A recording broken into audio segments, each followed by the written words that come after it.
Hello everyone, in this video I will show how I use Turbo Trend FX for trading IQ option. I'll be trading on a real account today, starting with an initial balance of $23. Here, I will show you the process step by step.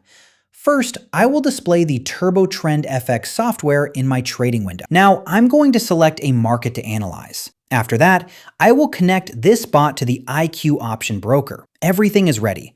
Now, I'll click confirm to receive the trading signal. By the way, if you want to download it and get full access to this software, make sure to check the description of this video.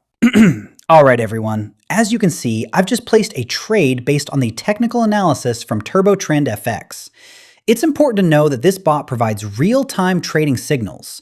So if you want to understand how well this bot actually performs on the IQ option broker, make sure to watch this video until the end.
All right, everyone, that's the end of today's trading session. As you can see, the strategy worked well, and the results speak for themselves. If you found this video helpful, don't forget to like the video and subscribe for more trading content. Thanks for watching, and I'll see you in the next video.